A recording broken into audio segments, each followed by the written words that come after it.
Hello everyone and welcome back to my channel Edmond Mindaros, and for today's quick tutorial, and I'm going to show you guys on how to resolve the Windows Update error code 0x808888002 that you are experiencing on your Windows 11 or Windows 10 computer that reads, "We couldn't install this update but you can try again."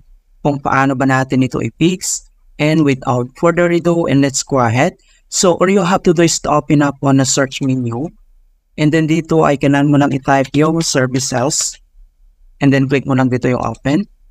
So dito sa services local, ang next step ay hanapin lang natin yung background intelligent transfer service. So dito kailangan mo lang mag-double click. And then pop up itong kanyang service properties. So dito lang sa general and then dito lang sa startup type. And then i-click mo lang tong arrow na yan. And then select mo lang dito yung automatic. And then next step ay dito lang sa service status, click mo lang tong start. And then wait natin. Guys. And then next step, click mo lang tong apply. And then click mo lang tong okay. Alright, so ang next step, so ilocate natin yung Windows Update. So scroll down lang tayo. And then hanapin natin yung Windows Update. Ito siya. So dito kailangan mo lang mag-double click. And then pop up itong kanyang Windows Update properties. So dito lang sa general and then dito sa startup type. So same procedure, i-click mo lang yung arrow. And then select mo lang dito yung automatic. And then dito naman sa running, click mo lang itong stop. And then wait natin. And then dito sa service status, click mo lang itong start. And then click mo lang itong apply. And then click mo lang itong okay. Alright, and the next solution na pwede natin gawin. So close lang natin dito. So dito lang sa search menu. And then kailangan mo lang i-type yung troubleshoot settings. And then click mo lang dito yung open. So dito sa troubleshoot settings, ang next step dito lang sa options, under nito ay select mo lang dito yung other troubleshooters. So click lang natin yan. And then dito sa other troubleshooters, so select mo lang dito yung Windows Update. And then dito sa right side, i-click mo lang to run. So click lang natin yan. And then wait natin na ma-complete yung detecting problems and initializing and diagnostic.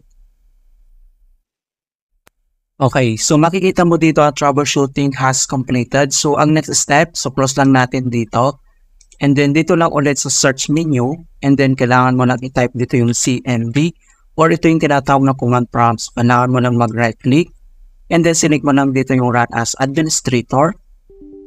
If you receive user account control, and then click mo lang tong yes.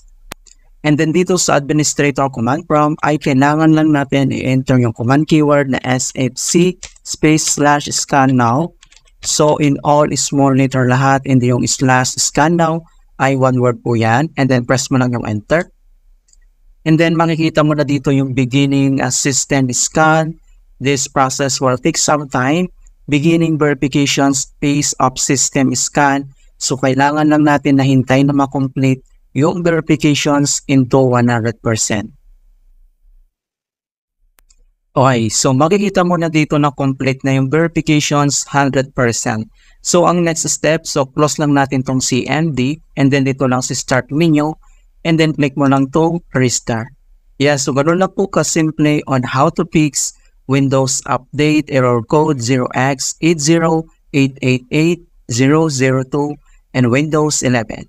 And please don't forget to like this video, subscribe to my channel for more quality content.